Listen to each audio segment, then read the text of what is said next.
Arthur Vail stepped off the train into the parched heart of Pittsburgh, Kansas. The sun scorched the sleepy cityscape, painting everything a dusty sepia, the buildings suffused with a spiritual melancholy.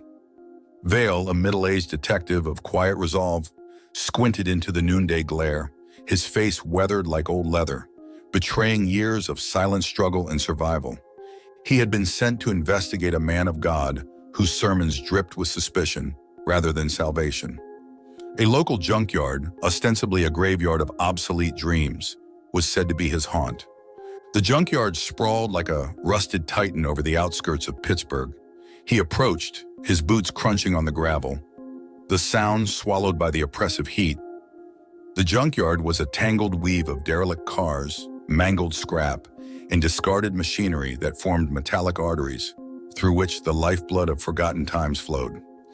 He met the junkyard's caretaker, an old man named Hank, with a leathery face and eyes clouded by too many Kansas sunsets. "Lots of folks been coming and going at night," Hank rasped, his voice crackling like dry leaves. "Don't sit right with me." Vail ventured deeper into the junkyard, his gloved fingers tracing over weather-worn metal and machinery. He found inscriptions on rusted car doors.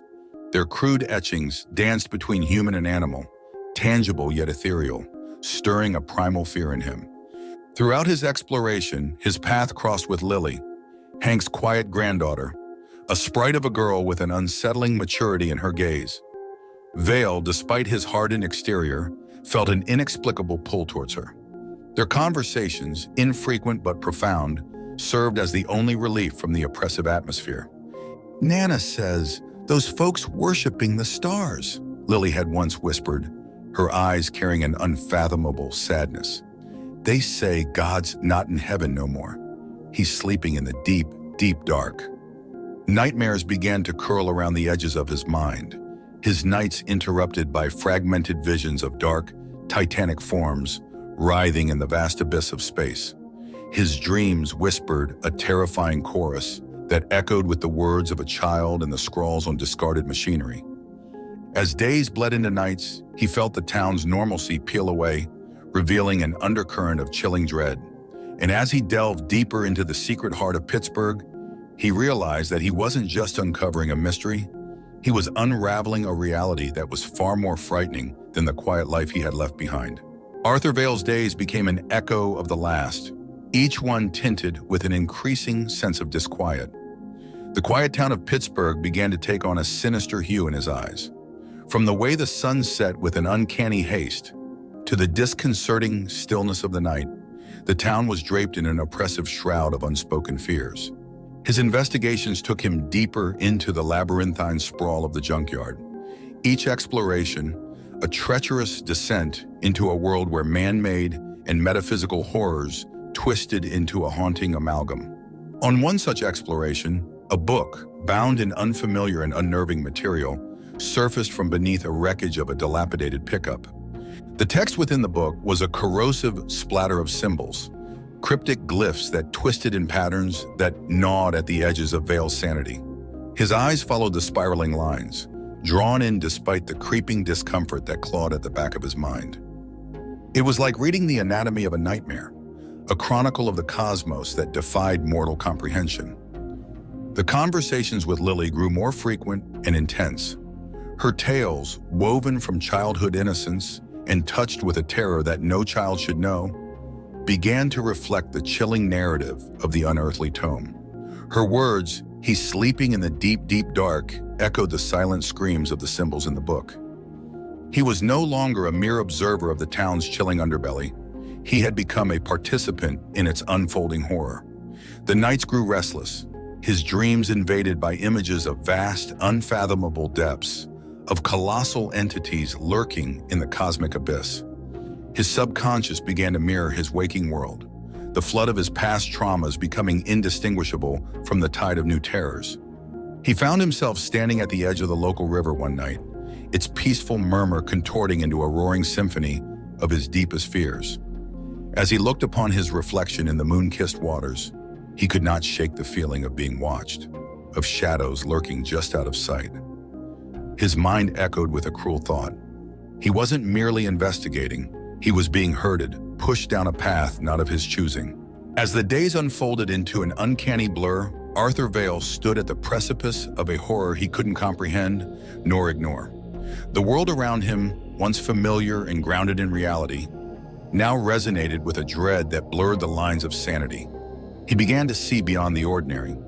Visions of unimaginable entities, of shifting, sinuous shadows, and of cosmic horrors unseen to human eyes began to permeate his daily life. They danced in the rippling waters of the river, lurked within the twisted metal of the junkyard, and whispered through the rustling Kansas winds. The nightmares escalated. He would wake in the dead of night, drenched in sweat, the echo of the flood he had survived roaring in his ears. The flood had left its scars. Its memory was now intertwined with the fresh horror he was living, creating a terrifying tapestry of past trauma and present dread. His investigations within the heart of the junkyard unveiled more unsettling truths. Symbols, similar to those in the unholy tome, began to emerge in places he had already explored. The feeling of being watched intensified, culminating in an alarming revelation. The religious leader was but a puppet, a marionette dancing on strings pulled by a force from the cosmic dark. He was being drawn in, step by step, into an intricate, malevolent web that threatened to consume him. His conversations with Lily became a strange source of solace amidst the madness. The girl's bravery in the face of the unknown reminded him of his own inner strength. It pushed him forward, steeled his resolve, and illuminated the path amidst the all-consuming darkness. "Is it scary, Mr. Vale?" Lily asked one day, her innocent eyes wide and full of curious fear. "Being brave?" He mustered a small, comforting smile, patting her head. "Sometimes, Lily," he admitted, "but it's scarier not to be." The cosmic die had been cast, and Arthur Vale, the unwitting pawn, found himself drawn into the final act of his nightmarish tale.